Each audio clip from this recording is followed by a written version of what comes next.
Sure, that's fine. Yeah, all these work. My name's Stuart. It's spelled S-T-U-A-R-T. Chandler, C-H-A-N-D-L-E-R. I'm an attorney in Fresno. I represent Veronica Nelson, the mother of Dylan Noble. And for you folks, it's best if I just keep centered on, right on you. Okay.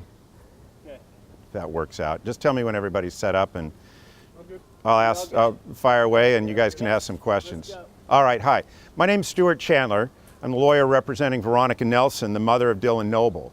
We're outside the Fresno Police Department headquarters where Chief Dyer just gave a press conference with some findings or conclusions about the investigation into the wrongful shooting of Dylan Noble. And I have to say, having listened to it, but not sitting in the press conference, I'm disappointed as to what I've heard. Disappointed in the fact that everything seems to point to trying to put the blame on Dylan Noble himself and not accepting responsibility for the misconduct of the police department. Specifically, there's been a lot of talk about how there were less than lethal options that were available. I gave, I thought, a very thorough presentation that included animation where a canine could and should have been used. And all the chief could say is, well, we're going to look into our policies in comparison to the nation, as opposed to just acknowledging that the canine that was available could have been available, should have been used short of lethal force, and Dylan would still be alive today. And beyond that, what the chief failed to address is what about the other options that the officers had? What about taser? What about pepper spray? What about a beanbag shotgun, if you will? None of those things were used. And there was no discussion about what the police department had available for options to do something less than just shoot and wrongfully kill Dylan Noble. So as far as we're concerned, all of the evidence clearly points to the fact that all of the shots were wrongful. He was never armed. He was never an actual threat. And to the extent he was, the steps they took were wrong from the moment that they pulled him over, even pointing a pistol out the window. And then when he was down on the ground, to suggest that the third shot was appropriate and even the fourth was justified but questionable is really an abomination to police practices. If we look at this and say this is how the city of Fresno polices, there's something wrong. And on behalf of Dylan Noble's mom, we're here to take steps to make sure that doesn't happen again. And we're looking forward to proceeding with the litigation. We're in federal court now, and we're going to bring this forward. I'm satisfied, or not satisfied, I'm pleased to hear steps will be taken in the future. I don't know the specifics. I'm looking forward to seeing what further training will be done to try to prevent these tragedies, but this never should have happened. One other thing I'll comment on that I'm very disappointed in was the fact that apparently a number of photos were used. I haven't seen them yet, but apparently some still frames were used showing moments on the ground when Dylan had a hand or two concealed and suggesting, look at this, he was hiding a possible gun. The reality is, as all of you know, that there was many times, and most of the time, when both hands were clearly shown, and he was not doing anything to try to suggest that he was concealing a gun. The times he reached his hand in, it's because he'd been shot, for God's sakes, and he's in pain. And so for the officers to continue to shoot and think he's a threat, and now have that supported by the police department is simply wrong. So we look forward to moving forward as quickly as possible with the civil litigation that's now on file. And with that, I'll answer any other questions that folks have. Is there an explanation why Dylan Noble, for the police, wasn't obeying police commands? Why he always had one hand behind his back or fork here, there? Yeah, the question was if there's an answer to why Dylan didn't always have both hands showing forward. I don't know the answer. We're not inside Dylan's head.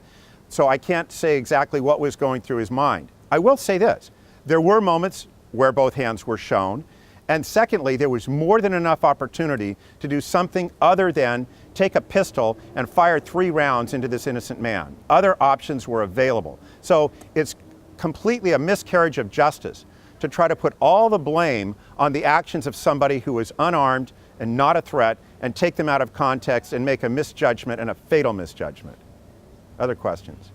Weren't there some initial concerns about the actual traffic stop itself, whether that was even warranted and whether the tactics used once he was pulled over were appropriate?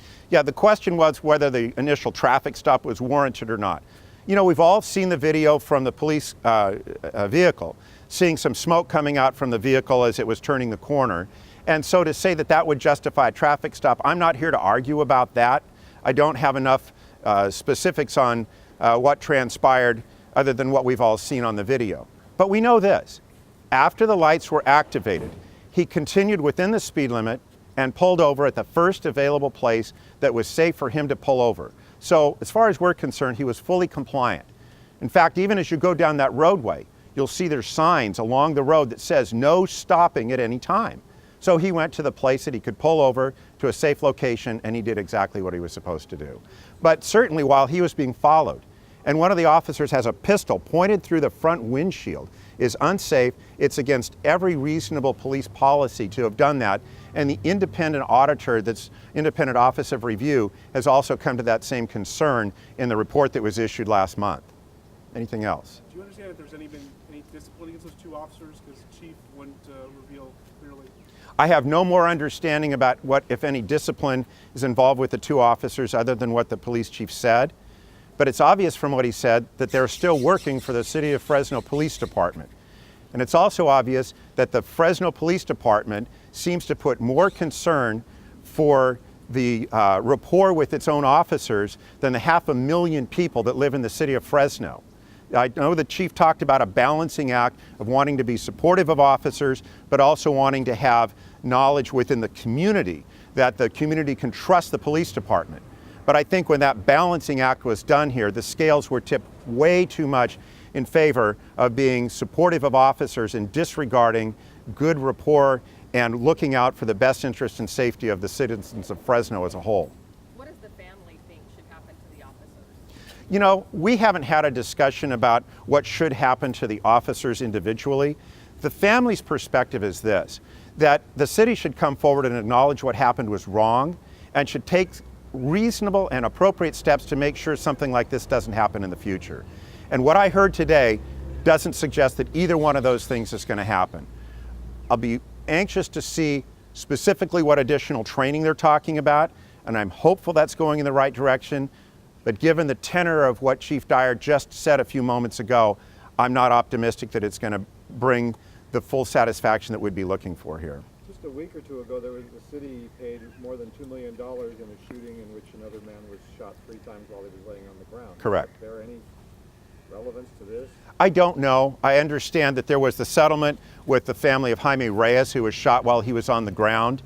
I have to believe that the powers that be within the city try to evaluate one shooting versus another and deciding what they're going to do with each particular situation. But really, each one is separate and distinct.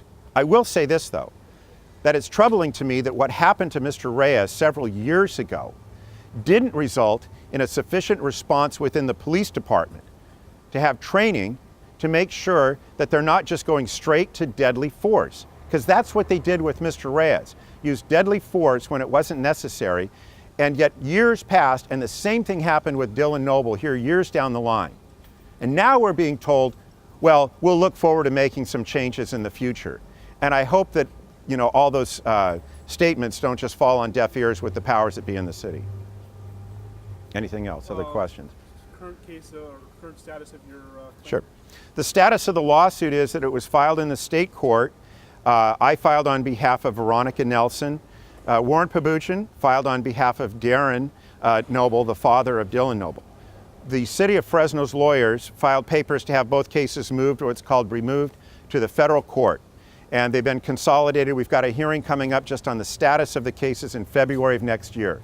So both cases will be proceeding in federal court in Fresno. How is Dylan's mom doing? Remarkably well in light of everything. She's, of course, just devastated with what happened.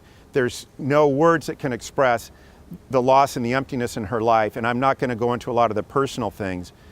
When I say that she's doing well, I say that from the standpoint that she is an advocate for change, for city policing, so this doesn't happen to some other mother or father's son. And that's what she's out there trying to make sure happens. She really wants to be a voice for change. And to that, I really applaud her that she can continue to press forward with doing that.